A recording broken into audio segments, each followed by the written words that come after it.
what's up? Hope you're doing well today. I was just thinking tonight how everything seems to be getting pretty crazy around here, and starting to see all this stuff on the news about people getting in fights over toilet paper at the grocery store, and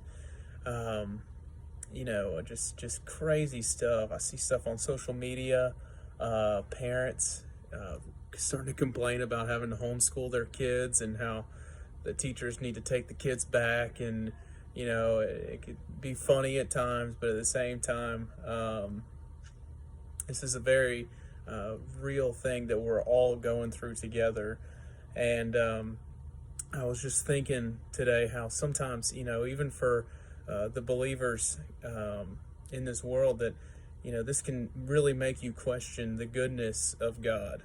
And that's one thing I always run into if I'm ever talking to somebody who's a non-believer, and they always throw the problem of evil out there, where how can there be a good God if children die of starvation, or people get cancer, or all this crazy stuff like the Holocaust. How can that happen if there is a good God out there? And in times like these where we're all going through something together, it can really even make the Christians in this world start to question the goodness of God. Well, here's the facts.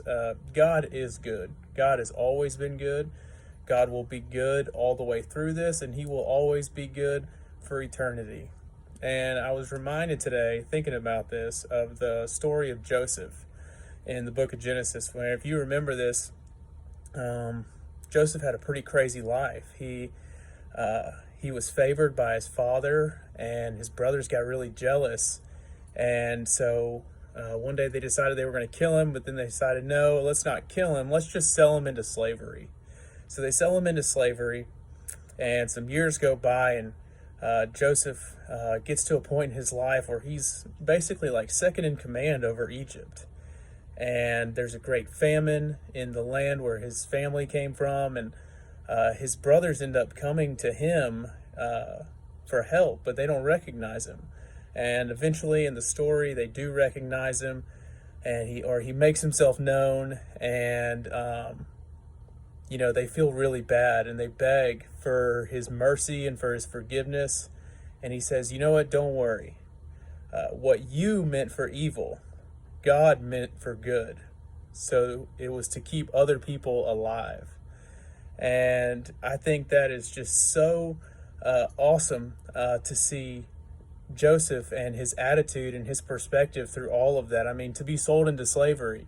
I mean, nobody out there, at least, that I know of, I mean, I'm sure it goes on in other parts of the world, is being sold into slavery by their own brothers or by their own family. I know it goes on. But with this whole coronavirus thing, I think that God is doing something good here.